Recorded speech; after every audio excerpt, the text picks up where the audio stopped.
time you're watching Morning Thailand with Kun Phai and Kun Goff, of course. Now, like I said, we're going to talk a little bit about the DRNs and BRN and its demands. Now, apparently today there will be a big meeting between the high-ranking officials, the army, especially the army chief, and people that were working on the 3 southernmost provinces, as well as on the negotiation of peace talks to see whether or not they would be able to negotiate once again with the BRN, because obviously the date that before we set for the third round of peace talk was on the 18th.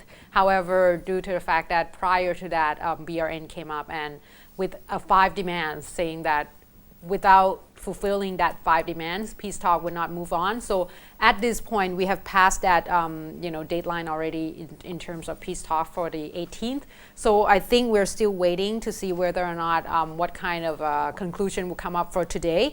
Now, of course, the Army Chief General Prayut Chan-o-cha has talked to the reporter yesterday, mentioning about the meeting that will be held today with the police General Prachap Promnok, which is a deputy prime minister, and he is the one that taking the order directly from the prime minister in terms of gathered all the high-ranking officials to talk on this particular matter.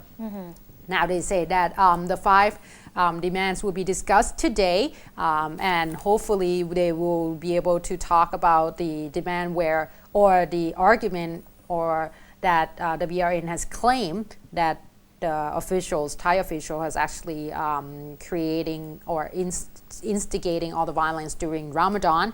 And at this point, General Prayut, however, would not disclose that out of the 5 demands, which one would be acceptable for the army or the negotiation on the negotiation table itself. Because I have reported that some of the officials say that maybe 3 of the 5 would be negotiable, but at this point, when the reporter asked the army chief, he said that he would not want to say anything about that yet. However, he said that he has already ordered the private sector to at least think about how to develop the gas tank for cooking gas tank that seems to be used in a lot of homemade bombs by the southern insurgents, to see what to do to perhaps create or at least stop or prevent people from using that and turn that into a bomb. I'm not quite sure whether or not that's going to be possible, as well as looking into the buying and selling of the electronic devices in the area itself, because obviously they believe that those would be used for creating the homemade bomb as well. However, at this point, we're still not sure which way this will be going, but of course, people would look into this most definitely, and I think we probably will hear more about it later on after today, because the meeting will be held today, so hopefully I have something to update you on for tomorrow. Yes. And moving on to some more interesting about politics here. Yesterday, there was a second day of the deliberation on the constitutional amendment regarding the selection of senators. Right. And on the first day, we saw there's a lot of things that's been going on inside the parliament chamber. However, yesterday, it seems to be better. A little bit better, right. Yeah. Because Kun Kamranwit Thukrajang, the Metropolitan Police Bureau, said that he has deployed a lot of officers. A lot more? A lot more to safeguard around the parliament compound, but not inside the chamber. Oh, okay. So outside. Any situation arises, but I don't think anything would happen outside because. Right, because at this point the protests were actually elsewhere. It's not even on the perimeter. Okay. But at least they might. The senators. Well, otherwise, if they're gonna take everyone inside, it's gonna be too crowded. Could you imagine? Yeah. Like at that point, it's gonna be more of the police officers than the MPs. Yeah. Maybe because they said that on the first day, it seems to be very chaotic. Yeah, so, it was. However, it seems to be some problem yesterday as well, because when they started at 10:30 at the Parliament chamber. However, the debate has been delayed for like 3 hours because the Democrats and also the senators from the, the 40 senators group had been in protest with the voting of the Section 1 of the bill, which already passed on Tuesday.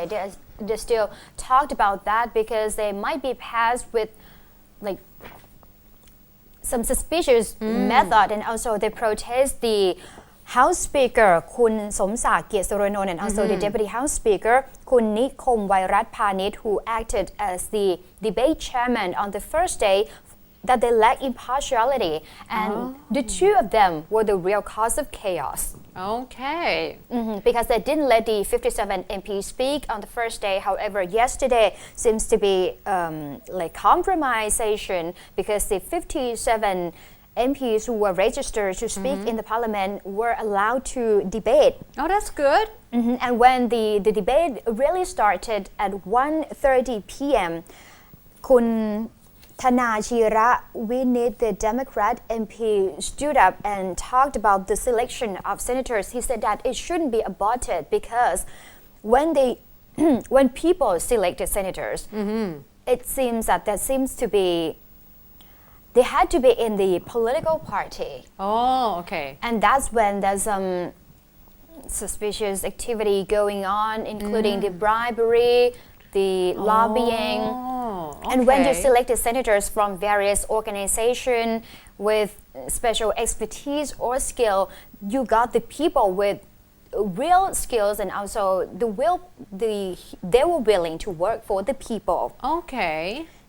That's not always a guarantee, though. You have to admit that, sometimes. When you select the senators exactly. for work, right? Well, when you step into political world, it's just, if you're really straightforward and work for people and not for your parties or, people that selected you in, then oftentimes you won't make it that far in politics. So that's one of the problems. Yes, and they said that the senators were tasked with the work to check and also investigate the transparency of the independent agencies, including the court itself, so that if they were elected, there might be, as I said, some bribery going on or some vote buying if they were from the election, and they couldn't work properly with their job. Okay.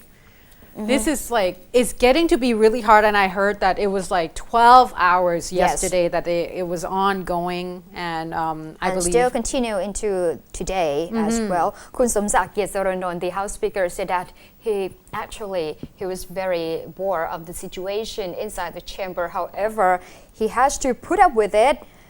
Well, I think that's why he was there. He's supposed to he's keep already orders. did his best and try not to make it let it happen again. Right. However, there seems to be no conclusion yesterday because they are still going to talk again this morning. We're not sure yet what has to be going on in there. Okay. So at this point, I guess a lot of debates in terms of, whether or not how to select the senator and such. But like we talked about yesterday, talking with Kun Chain, is that due to the fact that the opposition is outnumbered by a lot. So I think we know where this is going, but we're just not sure how long it would take for the result to come up. But I kind of know the result already. Yeah. It will favor the government side anyway, because we're looking at the voting system. Yes. And if the supporter have more votes to begin with, obviously the only way is for the opposition to win was that somehow they magically be able to lure in a few supporters to be on their side. But at this point it's going to be hard. Like time buying. And I believe that Kun Chuwit, one of the MPs, outspoken and quite funny, the one that dove into the ocean in Ao Prao Bay. Now they say that he came up yesterday, posted on Facebook, and he actually quite sympathized with the policemen in the chamber itself. He said that the whole politicians and politics thing have put the policemen in the area that guarding the area in a very difficult position, because the House Speaker ordered them to actually, you either do it, drag all these MPs out, or you'll be investigated. And once they did that, it became, the MPs got really upset with them, and then ended up hurting them or assaulting them a little bit anyway. So it's almost like a no-win situation, because they say that it's hard for them to keep orders as well when there's like a chaos like that. And when high power people are in the same place, the chances are you cannot win, right? And it seems that they cannot drag on any longer, because the deliberation on the charter amendment, this one has to be over very soon, because they're going to discuss the budget bill, which the deadline of the budget bill is set on the 26th of August, which is only a few days away. So they have to finish this one very soon. All right, let's take another short break, because Kun Chen will actually take us out of the parliament and then into the social media and see what do they think about the politics these days. So please stay tuned.